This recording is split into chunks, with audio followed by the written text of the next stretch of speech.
ராமர் பாலம் அறிவியலா அதிசயமா? கடலுக்குள் இருக்கும் மர்ம பாதை.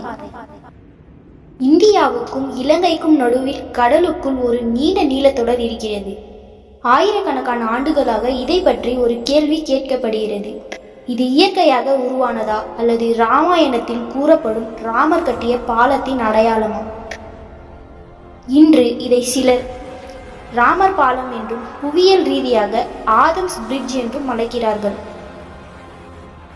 ஆனால் இந்த கடலுக்கு அடியில் உண்மையில் என்ன இருக்கிறது? புராணம் என்ன சொல்கிறது? அறிவியல் என்ன சொல்கிறது? இரண்டையும் பிரித்து உண்மையை பார்க்கலாம்.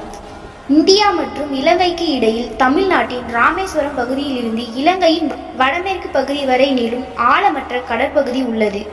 இந்த பகுதியில் மணல் திட்டுகள், பாறைகள் மற்றும் சுண்ணாம்பு கற்கள் போன்ற அமைப்புகள் காணப்படுகின்றன. இந்த நீளத்தொடரையே பலர் ராமர் பாலம் என்று அழைக்கிறார்கள். ஆங்கிலத்தில் இது ஆடம்ஸ் பிரிட்ஜ் என்று அழைக்கப்படுகிறது. இந்த பகுதி சுமார் 48 கிலோமீட்டர் நீளமுள்ள கடல்சார் அமைப்பாக குறிப்பிடப்படுகிறது. ஆனால் இந்த அமைப்பு எப்படி உருவானது என்பதுதான் மிகப்பெரிய கேள்வி.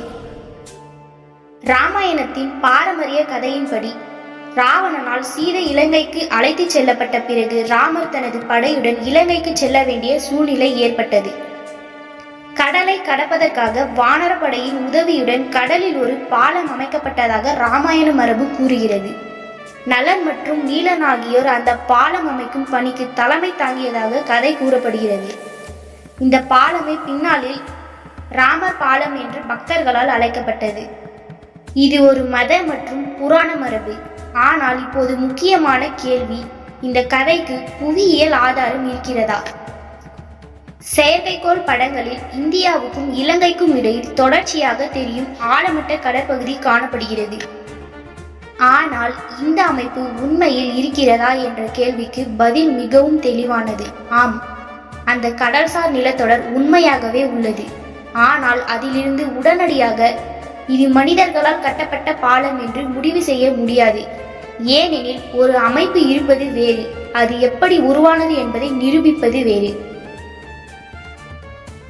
புவியியல் ஆய்வுகளின்படி இந்த பகுதியில் காணப்படும் மணல் திட்டுகள் மற்றும் சுண்ணாம்புக்கல் அமைப்புகள் இயற்கையான கடல்சார் செய்முறைகளுடன் தொடர்புடையதாக கருதப்படுகிறது.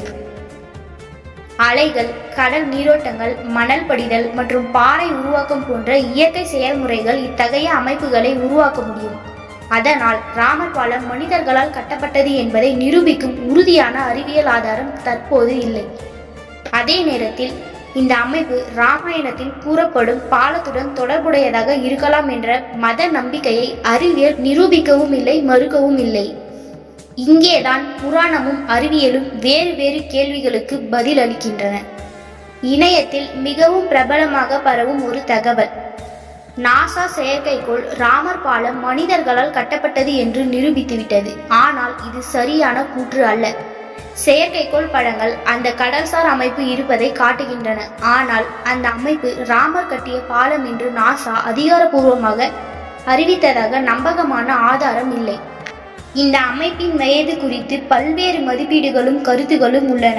ஆனால் இது சரியாக இத்தனை ஆயிரம் ஆண்டுகளுக்கு முன்பு ராமரால் கட்டப்பட்டது என்று அறிவியல் ரீதியாக உறுதிப்படுத்தப்பட்ட தேதி தற்போது இல்லை.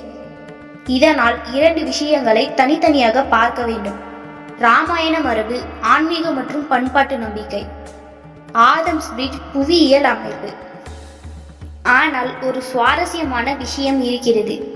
ஆயிரக்கணக்கான ஆண்டுகளாக இந்த பகுதி மனிதர்களின் கவனத்தை ஈர்த்து வருகிறது. புராணங்களில் ஒரு பாலம் பற்றிய கதை, கடலுக்குள் உண்மையில் காணப்படும் ஒரு நீளத்தொடர், இவை இரண்டும் எப்படி தொடர்பு பட்டது? ராமர் பாலம் அறிவியலா அதிசயமா? அல்லது இயற்கையாக உருவான ஒரு புவியியல் அமைப்பு ஆயிரக்கணக்கான ஆண்டுகளாக ஒரு ஆன்மீக அர்த்தம் கொடுக்கப்பட்டதா? இதற்கான இறுதி பதில் இன்னும் நம்மிடம் இல்லை. ஆனால் ஒன்று மட்டும் உறுதி, இந்தியாவுக்கும் இலங்கைக்கும் நடுவில் இருக்கும் இந்த மர்மமான கடல்சார் நிலத்தொடர் இன்று வரை வரலாறு, புவியியல் மற்றும் ஆன்மீக நம்பிக்கைகளை ஒன்றாக இணைத்து நிற்கிறது. உங்களுக்கு ராமர் பாலம் பற்றி என்ன தோன்றுகிறது? உங்கள் கருத்தை கமெண்டில் சொல்லுங்கள். தேங்க்யூ ஃபார் வாட்சிங்.